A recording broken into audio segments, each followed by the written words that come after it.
Good afternoon, everybody. This is another edition of the Passball Show brought to you by SeanPielli.com, as well as St. Aloysius Church and School in New Jersey. Also brought to you by Budweiser, as well as Castrol Motor Oil. Just a reminder, if you want, you can be part of the program. Just send a comment on Facebook Live or Periscope, or you can give the show a call. The number is 732-364-3598.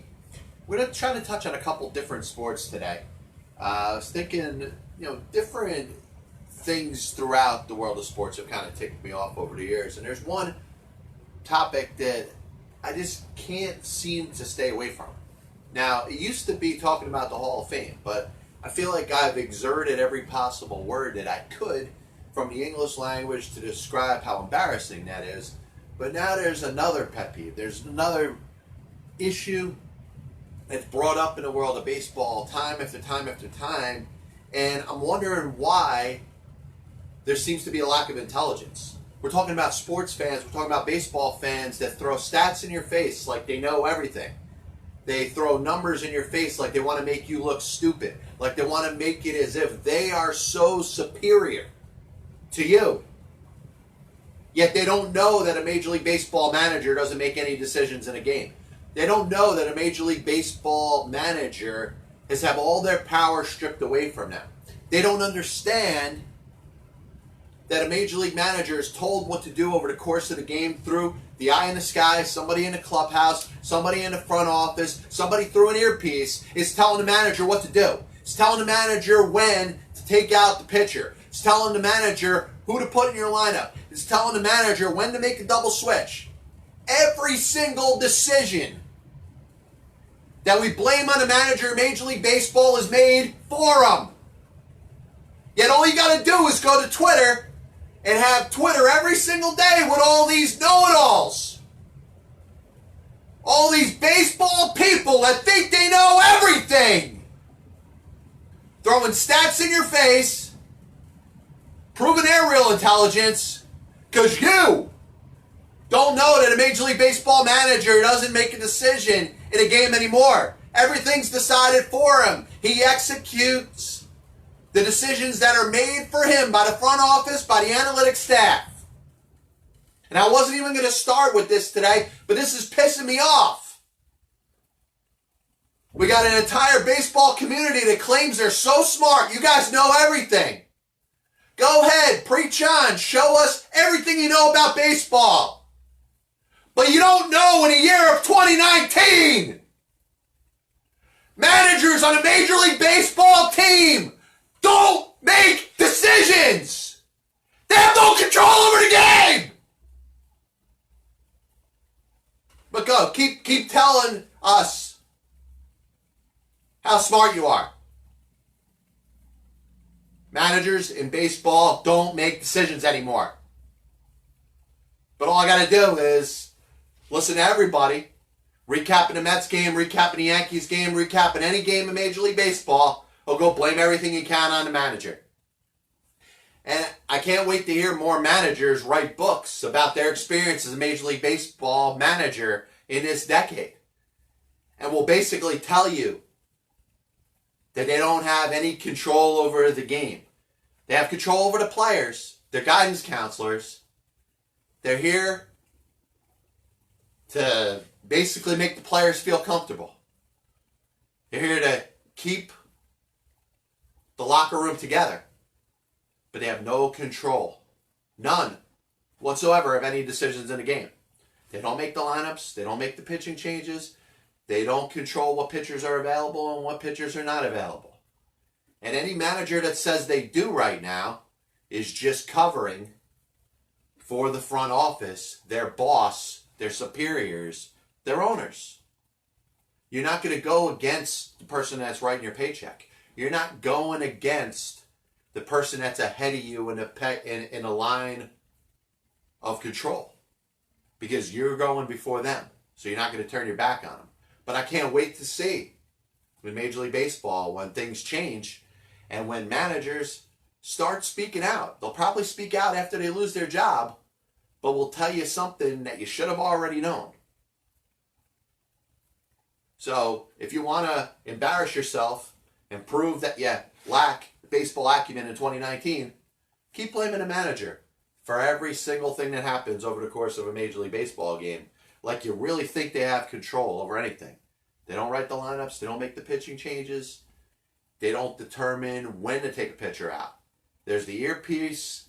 There's the call from the clubhouse. There's the bench coach that's getting information from the back. Managers aren't making decisions anymore in Major League Baseball. So what I actually wanted to start with today is DeMar DeRozan was speaking up the other day, and the former Raptors player, obviously the star, did a great job over his time there, and could very well deserves to be respected.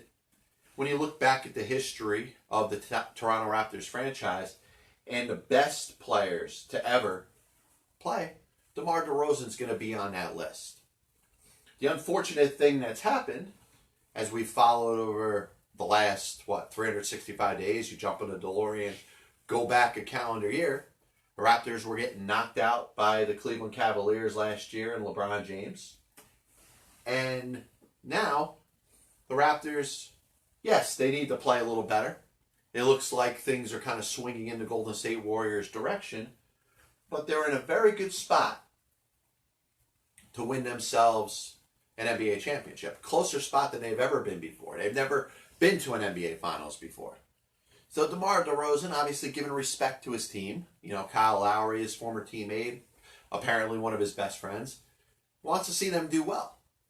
But some of the comments that he made, and once again, the media kind of pushes things in a certain direction, kind of pushes things at you that if you're a player, if you're a significant figure, you're going to be pushed in front of the camera or in front of a microphone a lot. You're going to be asked a lot of the same questions. So I'm not totally going to say DeMar DeRozan was in the wrong here, because I don't have pretty much a prelogue or a prologue of what happened before or how many times he was asked the same question. Now, he is asked, he pretty much says, hey, I was basically used or a scapegoat to get them Kawhi Leonard. Now, the one thing that has to be understood, and I think this is the obvious part of it, this is the reason I think why the media would bait DeMar DeRozan. Who is the better basketball player, Kawhi Leonard or DeMar DeRozan? It's pretty obvious. And if you didn't know it before, if you didn't know it at the time of the trade, when DeRozan went to the San Antonio Spurs and Leonard went to the Toronto Raptors, you clearly know it right now. Kawhi Leonard has had really an MVP type of season, a season that's going to get him an absolute max deal with pretty much any team of his choice in free agency. And he has proven, while over the last couple of years having injuries or issues or maybe straight up not wanting to play for Gregg Popovich, he's gone out there and answered the bell this year. Now, DeMar DeRozan played well, but that San Antonio Spurs team may have not been in the same position as the Raptors. So Leonard going to the Raptors is the main reason why this team has won a game in the NBA Finals and is even in the NBA Finals. Now, you needed DeMar DeRozan to get Kawhi Leonard. So that's the only thing that he could say at that moment that would make any sense. Outside of that, I do question some of the things he says. Now, was he baited into it by the media? Was he baited into it by people that were asking the same questions day after day after day after day after day? Because that's what the media does. The media tries to create a story if there is no story. Or was this DeMar DeRozan essentially just making a statement himself? Making it seem as if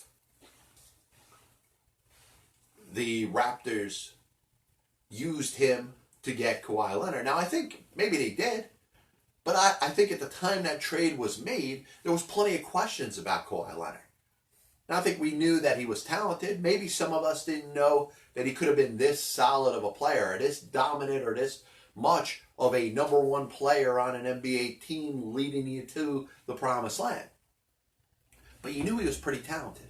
And you knew that the thing that had been holding him back is he wasn't on the court in the NBA playing in games. So I think it's interesting. You look at a guy like a DeMar DeRozan, and you realize that he was here to help Toronto for the last series of years, and you watched it for a series of time. They fell a little short. They got embarrassed last year. They got to a point where a very good head coach in Dwayne Casey lost his job. So one of the things that I believe in when it comes to sports, there has to be accountability going all the way from the top down to the bottom. And sometimes we don't have that accountability. Sometimes that accountability is thrown towards one person and makes it seem as if there's only one scapegoat and one person to blame. Now you could have made a case that there could have been a couple different scapegoats here. You start with the head coach, Dwayne Casey, losing his job. Then the trade of a big player in DeMar DeRozan. Now, if you're the San Antonio Spurs and you weren't going to get anything out of Kawhi Leonard, or maybe straight up Kawhi Leonard did not want to play in San Antonio, went for Greg Popovich, then it may have been the best decision to make that trade. DeRozan gives the Spurs a player that they can trust and use on a consistent basis. Somebody that's going to be in a lineup, somebody that's going to play, something that they didn't have in Kawhi Leonard. And Leonard, as he's hitting his free agency, goes to a place where he wants to play. So his game takes off. And there's no question that the Toronto Raptors are a much better team than they were last year with Leonard. Just a reminder that this is a famous Budweiser beer. We know no brand produced by any other brewer that costs so much to brew and age. Our exclusive Beechwood aging produces a taste of smoothness and drinkability you will find in no beer at any cost. So those that caught the beginning of my show, I apologize for getting upset, but I'm finally about to lose it. And if I haven't lost it already, if I have to talk about it anymore, I'm going to lose it. The manager in Major League Baseball has absolutely no power. And I don't think I'm ever going to be able to understand the lack of comprehension that exists with baseball fans, because it's so much of a thing that's kind of just entrenched in our minds. Hey, something doesn't go wrong, who do we blame? The manager. And maybe we're talking about working class America that's used to a manager overseeing an operation, and if something goes wrong, the manager has to answer to it. I get it up to a certain point. But we've watched the game evolve, we watched the game change right before our eyes, and managers in Major League Baseball are still getting blamed, but now they're getting blamed for decisions they're not even making. And for those that say, hey, this manager may have said that he did this or he did that, he's covering for anybody that's telling him what to do. No manager in baseball is going to stand up and say, there is no reason that I would have made that decision, that I was told to do this. Nobody's going to do that. Anybody who wants to keep their job is not going to throw their boss under the bus. And you have to understand that.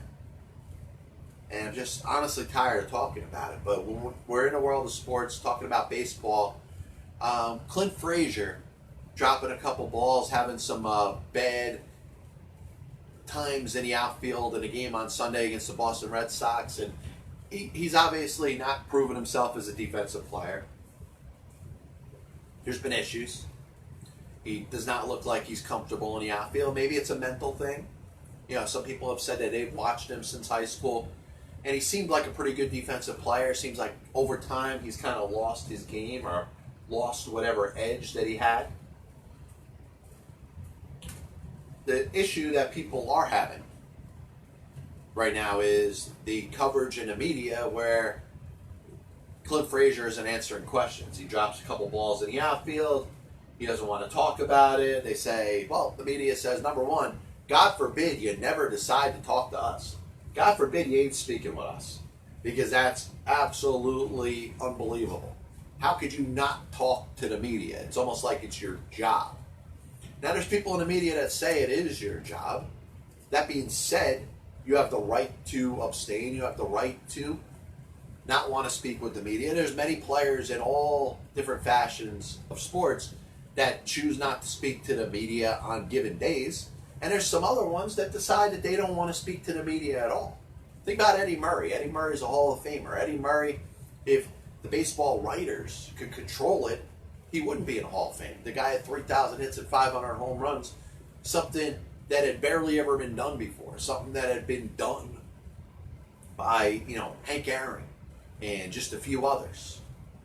So you had to put Eddie Murray in the Hall of Fame. But if it was up to the baseball writers, they would not, because he never spoke to the media. Now, players do have that option. Now, you say, you may want to come back at me and say, hey, John, listen, you're wrong here. They don't have an option. No, they do. They can make the decision to not speak to the media, but they have to deal with consequences. Consequences exist from the writers and the media putting up bad stories about him or saying negative things about him, and maybe being a distraction to his team. Stories being written about a player because he doesn't talk to the media is taken away from the action that's on the field, taken away from the attention that should be on whether the team's doing good or the team's doing poorly. Obviously, the New York Yankees are doing very well, so a negative story about Clint Frazier not speaking to the media, no matter what it was about, is taking away from the positives where you can talk about the Yankees winning game after game. So there is negative ramifications, but the choice does exist. The choice is out there for that player, whether they do or don't want to speak with the media. Now, like I said, there's some players out there that never talk to the media. There's some players that, hey, you just had a bad day. Maybe you don't like the mindset that you're in right now, and you feel, hey, it's better off that I relax. It's better off that I, sit on what happened the other day. Maybe I'll talk to the media tomorrow. Or maybe you're just that upset that you don't want to talk about that given issue or that given game or that given moment that things didn't go right for you.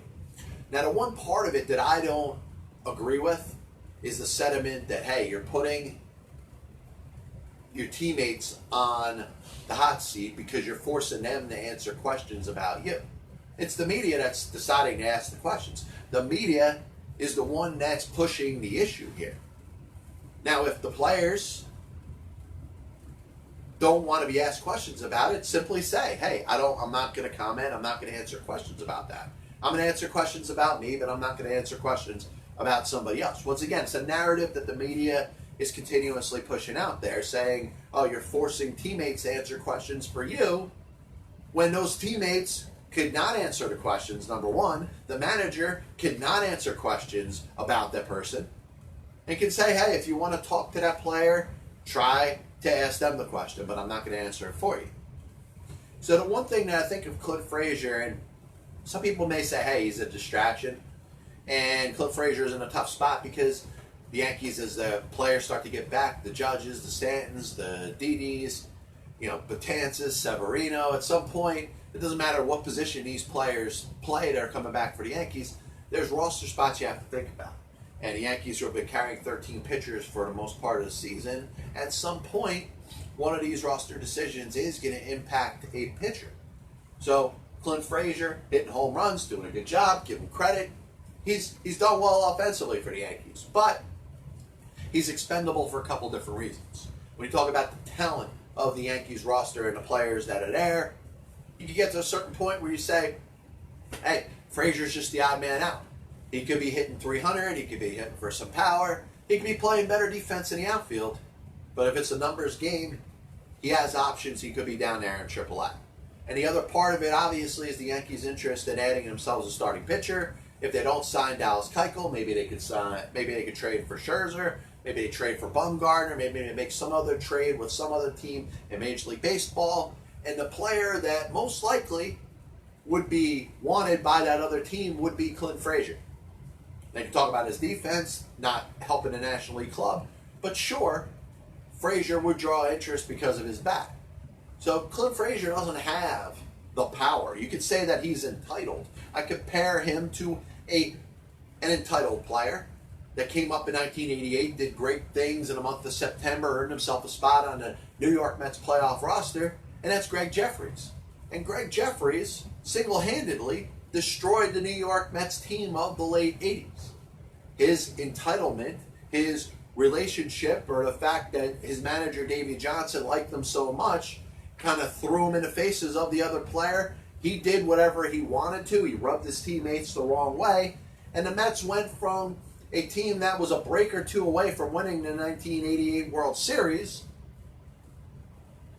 to a team that was on a major decline, ends up having to rebuild. Their star players leave as free agents. They end up coming up with the worst team money can buy, which, by the way, involved the trade of Jefferies finally to the Kansas City Royals. And the spiral started with Gregg Jefferies, not just being up on that team, not just the fact that he was, 21 years old, 21 years old. Not that's just because he was young. I mean, if he could play, I'm sure, every player there would say, hey, I want a player that can play that's going to give us a better opportunity to win. But he rubbed his teammates the wrong way. Certain things that he did, certain ways that he carried himself. It's different in Clint Frazier. Clint Frazier decided he didn't want to speak to the media. He's dropping fly balls in the outfield left to right. If you want to look at those plays again, go ahead. But what's he going to tell you when you ask him why you dropped the fly ball? Is he going to tell you he did it on purpose? Is he going to tell you that he misplayed a fly ball because, he wants out of New York? At some point, the media has got to realize, what are you going to accomplish with these given questions that you're pounding at players? Whether it's DeMar DeRozan, who we spoke about earlier. How many times are you going to ask him about the trade to San Antonio and Kawhi Leonard going to the Raptors and the Raptors playing in the finals? How many times are you going to try to ask Clint Frazier, hey, why are you dropping balls? Why are you misplaying balls in the outfield? We got video. You want to watch it again? Go see. Maybe you can see something in his path that, led to him misjudging a ball. But you need Clint Frazier to explain to you why? Come on. This copyright and broadcast is authorized under internet rights granted by the World Wide Web and is solely for entertainment of our audience. Any publication, reproduction, or other use of the pictures, descriptions, and accounts of the show without the express written consent of the Past Ball Show, JohnPielli.com, and John Pielli, LLC, is prohibited. Any commercial or other use of the program, such as by charge or admission for its showing, is similarly prohibited. So, I was thinking of 3 small topics that I wanted to touch on very briefly. Tom Brady's trying to trademark or patent the nickname Tom Terrific, which, if you think about where it actually originates, it's Tom Terrific the cartoon.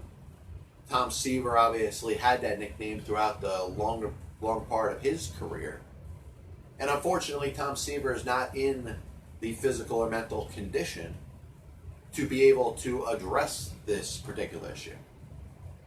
Tom Seaver earned that nickname, which I think is pretty obvious. That's the first nickname that you think about when you think of Tom Seaver, not the first nickname you think about when you think of Tom Brady.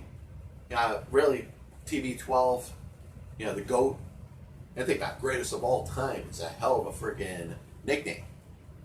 The bottom line is, Tom Brady, and maybe Tom Brady is too young to really know who Tom Seaver was and the impact that Tom Seaver had throughout his major league career. Obviously, Seaver means a lot more to Mets fans than Boston fans. You had him on the 86 team last couple months of the season, sitting in the dugout as the Mets ended up winning the World Series in 1986. Seaver's last game was, July or August of that year, or beginning of September, whatever. He finished his career with the Boston Red Sox, but the Boston fans didn't get to see how dominant Tom Seaver was over the course of his career. And Seaver pitched in the World Series a couple times, pitched in the postseason a couple different times. Dominated the sport, was an absolute Hall of Famer. And it's not to make a comparison between Seaver and Brady, who's better. Now you can look at what Brady's done and what he's meant to his sport, what he's done for this generation. You can say it's pretty incredible. And you can't have a conversation with Tom Brady and realistically try to make like the guy wasn't any good.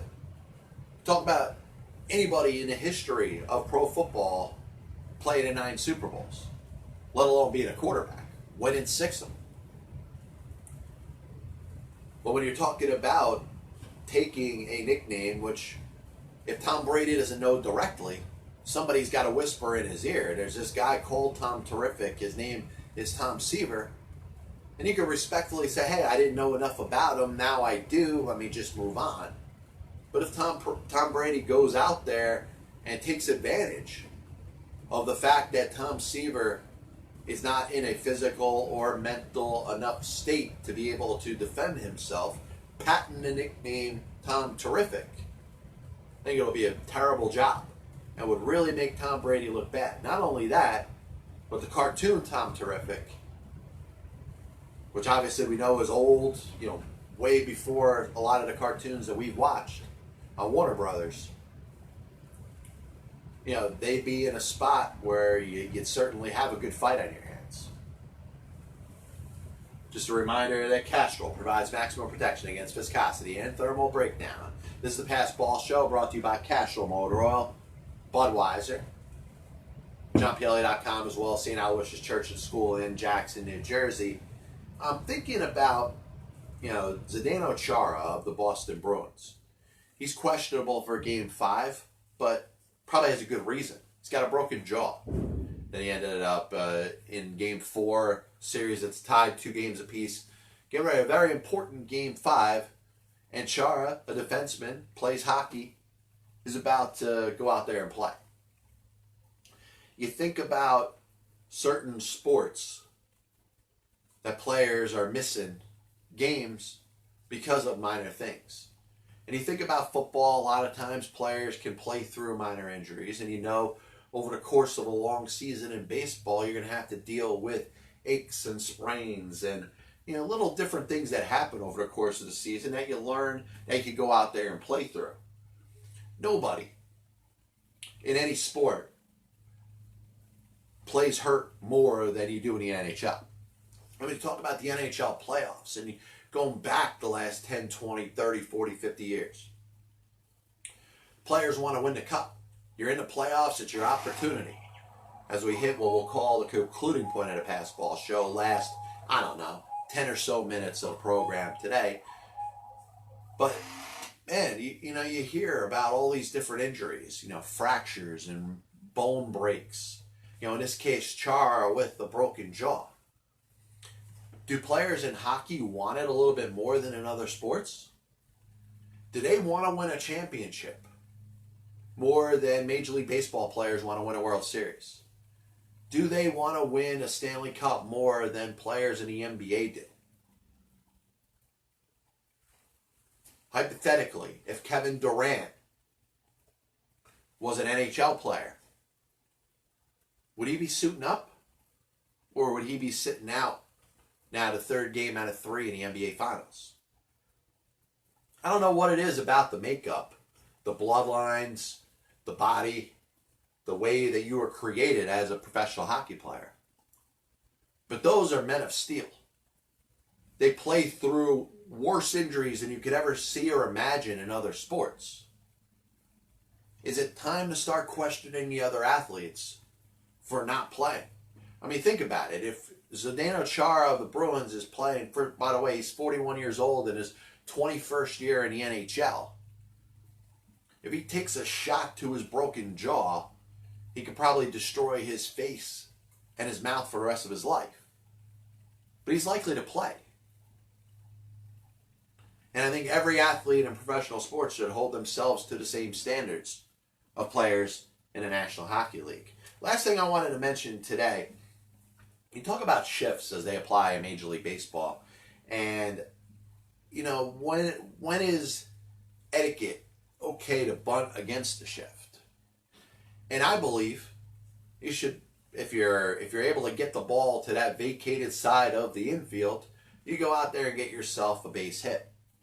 Now, there was an incident that happened in a Trenton Thunder game against Hartford a couple days ago. And there was a no-hitter in the 9th inning. Player lays down a bunt, ends up beaten out, bench is clear and stuff like that. And you look at it, and I'd have to look at the infield alignment. I mean, you'd say, hey, if it was a left-handed batter, odds are, even at the minor league level, there's going to be a vacated side of the infield. You're going to put the shift on just about against every left-hand hitter. If that was the case, and he bunted a ball to a vacated part of the infield, then I got no problem with it. I have absolutely no problem bunting at any time or putting the ball down on that left-hand side of the diamond when you're not putting a fielder in that spot. Here's the issue here's the thing that has to be brought up about shifts. You know, the fact that you decide to shift on a player isn't like playing that, you know, what, 5-man game of baseball when we were a kid. I don't know how many people remember playing when you had an odd amount of players and it was only a couple. You'd put a player at first, you put a player on the left-hand side of the diamond, you put another guy in left field, you have a pitcher or a catcher, and you were told that if you hit the ball to the opposite field, you're going to be out because there wasn't a fielder there. We don't do this in the pros. So if the opposition is looking for a base hit and finds the only opportunity to get a base hit or the best opportunity for them to get a base hit is to find some way to put the ball where the fielders aren't, that other team can't get upset. That other team should not be getting pissed off when a player decides to put the ball where the fielders ain't.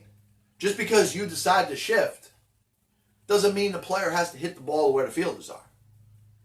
So I'd have to look back at the video. Unfortunately, there were a couple, I guess, phone videos that people put out there. Hey, the benches are clear, and let me get a little bit of a clip of it. Nobody was videotaping the beginning part of it, so I don't know the defensive alignment. I don't know if the bunt was put on against the shift. If it was, I don't care if it's the 9th inning of a no-hitter. I have no issue with that play. A little bit of a recap of the show today. I wanted to talk about the managers having no power in Major League Baseball, kind of leaving it towards the end of the show. Kind of lost my mind. I believe in every single thing that I say 100% wholeheartedly. But we understand that Major League Baseball managers have no power. Yet people are still talking like every decision that goes wrong should be blamed on a manager. It's ridiculous. DeMar DeRozan, Kawhi Leonard, we know who got the best of that trade. You know, was DeRozan baited by being asked the same questions over and over again? I think it's something that has to be thought about when he went out there. And I don't think his comments were bad. I mean, I think he understood that the trade for Leonard led to that team getting a little bit better. And I think he'd admit to Leonard, at least at this point, right now in 2019, is a better player. But his comments didn't come off, you know, sounding like a real pro's pro. But like I said, was he baited into it? You know, Clint Frazier of the Yankees. The media want to, you know, hammer him with questions. But they're going to turn on him. They're going to treat him a certain way because he's not answering questions. Players in sports don't have to answer to the media. Now, they do have to deal with consequences if they don't. The team looks bad. Perhaps teammates and coaches and managers have to answer questions for the players. And that's all controlled by the media. But Eddie Murray, Jim Rice, you're talking about Hall of Famers in Major League Baseball that never spoke to the media. Gregg Jefferies of the Mets, 1988, 1989, really destroyed that clubhouse. I don't see the same thing happening with Clint Frazier. I don't think he's impactful enough. He's a good player, but I don't think he's a face enough for that franchise or has the backing of the New York Yankees front office and Aaron Boone to make that much of a difference. Tom Terrific. Tom Brady wants to patent or wants to trademark that name. He forgot about, apparently he doesn't know who Tom Seaver is. And neither of them may know about Tom Terrific, the cartoon character. Bunting to prevent no-hitters. I'm absolutely 100% in favor of it if the team's putting on a shift. We'll be back with you next week. I do want to thank everybody for tuning in. Once again, this is the Passball Show, brought to you by JohnPielli.com, as well as St. Aloysius Church and School in Jackson, New Jersey. God bless you. And as always, I'll see you on the other side.